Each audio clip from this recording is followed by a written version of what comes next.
It was really short and squared. It was also glued off, so I couldn't get into it. Me and my neighbor, who were best friends, worked at it for days to get into it. We finally got it open, and inside was another room. It was almost like an underground attic. The walls were wooden, the ceiling was wooden. There was no carpet, but it smelled awful. My parents found out and they were super mad at me for opening the room. They of course put that dresser in front of that door for a reason because they knew I would explore it. But after that, things started to get weird. Stay tuned for part 2. This is part 2 of my scary childhood story about the door behind my dresser. Of course, my parents were really mad at us for opening it up, so they sealed it back up. They just didn't want us to get hurt from all the rusty nails or if there was mold inside. But I think we released something when we opened that door and a lot of things started to happen. First, I started having night terrors to the point where I would scream at the top of my lungs and not wake up. My parents would have to come downstairs and wake me up and put me back to bed. Then, every single night I would have this reoccurring dream that me, my mom, and my brother were all at a picnic at the beach. This super old lady would walk up to us and she would take me. She then would lock me up in the room behind my dresser. This dream would reoccur every single night for months. It scared me so much that I started to not sleep at night. I developed insomnia and would only sleep for 2 to 3 hours per night at only 8 years old. There was a couple nights where I swear I saw the old lady standing in the corner of my room. My parents just thought I was hallucinating from no sleep though. Stay tuned for part 3. This is part 3 of my scary childhood story about the door behind my dresser. Because I wasn't sleeping and developed insomnia, my parents took me to a sleep therapist. The only thing the therapist gave me was a bunch of sleeping pills. Even though the sleeping pills worked, it made my dreams so much worse.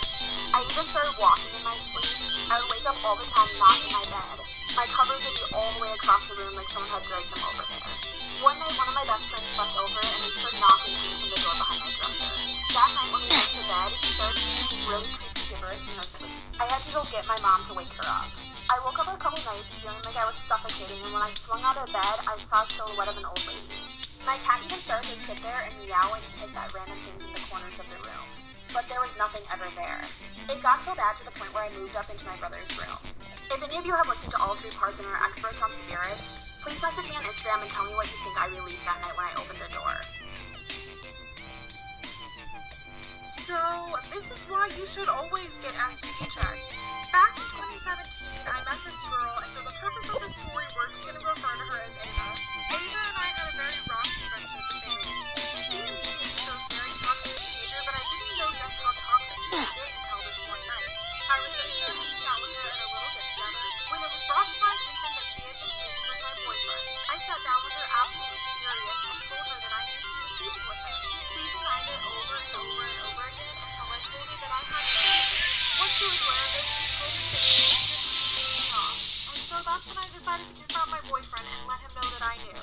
And he did not deny it at all. Realizing that I didn't want to take the mature route, I decided to get revenge immediately. Ava's boyfriend and I had a thing before him and Ava, so I decided to call him up. After I explained to him the entire situation about his girlfriend cheating on him too, he was down to hook up. I went to his house that night and we linked. I thought justice had been served, but the next day I walked into my house and I was completely robbed and I found a bump on me. Stay tuned and follow my Insta. Storytime part 2 about how me and my best friend, my boyfriend, and her boyfriend all got herpes. After I walked back into my house and immediately noticed that I had been robbed, I knew who had done it. My dad can be extremely bad at locking the door, so Ava had literally opened the door, walked into my house, breaking in, and took my bong and my weed.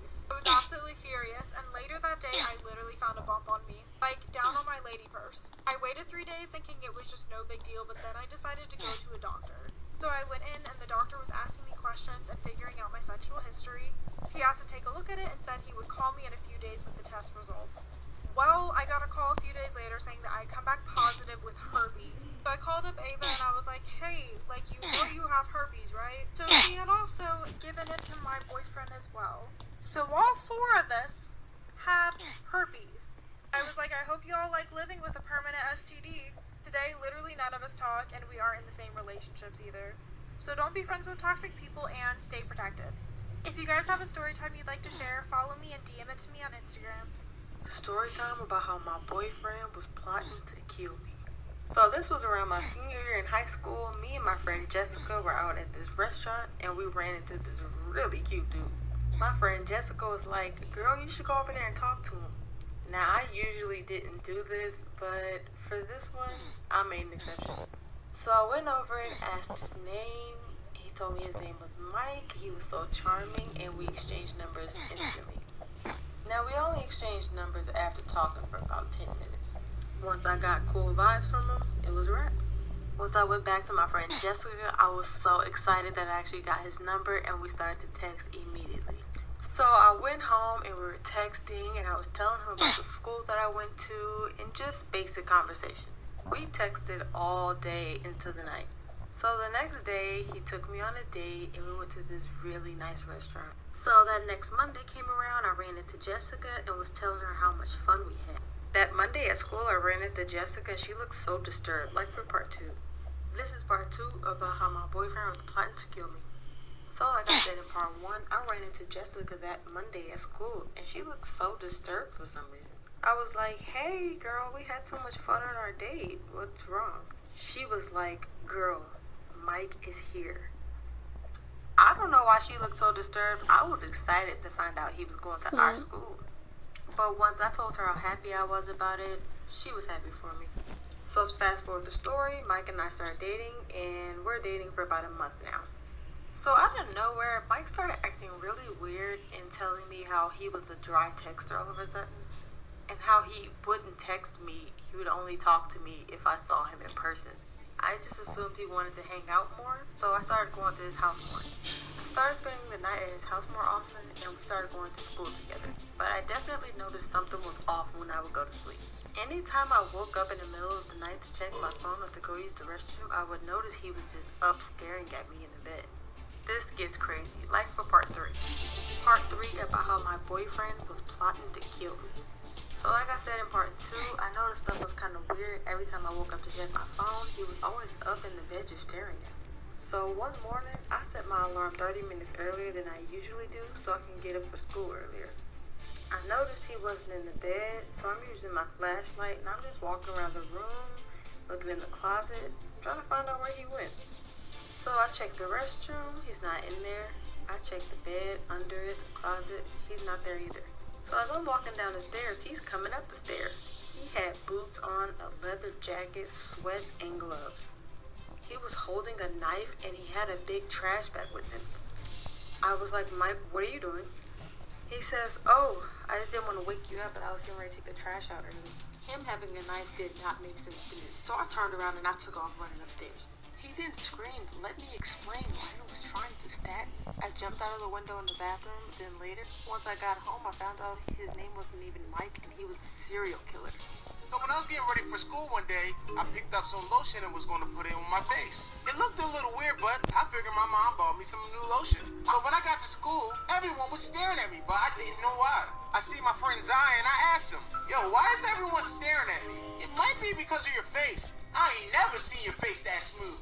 My face is smooth. What the heck is he talking about? So I went to the bathroom to see what he was talking about. Woo, my face is smooth. It must be that new lotion. So I went back outside smiling because my face is smooth. All of a sudden, Brayden comes up to me and smacks a piece of paper on my face. Oh, everyone, Desmond was wearing makeup. I didn't know it was makeup. I didn't know. I thought it was lotion. What more do you want from me? Stop it. Here's another toxic best friend story time and how I ended up having to fight her over her own boyfriend. So we're calling her Regina, and at the time we just graduated college, and that's where she met her boyfriend Kyle. They were together for a couple months, but I never met him, and as the story goes on, you'll find out why. 5 months into their relationship, Valentine's Day is coming up, and I wanted to do a double date. The 14th comes, and she canceled on me last minute, and she literally said, word for word, that she doesn't need her boyfriend being tempted to try to cheat on her on Valentine's Day. I didn't like that because she was implying that I would be the reason why he cheated. Anyways, a couple months later, I planned for us to do another double date for 4th of July. So we went to the beach, and of course, we wore bathing suits. I wore a 2-piece, and she wore a 1-piece with a skirt. When we get to the beach, I start to get undressed. She pulls me aside saying, why are you wearing that in front of my boyfriend? You look like a whore. Like from... Here's part 2 of how I ended up having to fight my toxic best friend over her own boyfriend. So, like I said before, we go to the beach. we start getting undressed, and my friend Regina pulls me aside saying, "Why would you wear that in front of my boyfriend? You look like." I get mad at her and tell her that we're at a freaking beach. What else do you expect me to wear? She starts talking about how I'm always trying to show off in front of guys that she brings around, and I tell her my date is here also. Why would I do that in front of him or you? She tells me that I'm thirsty and that I'm looking for attention.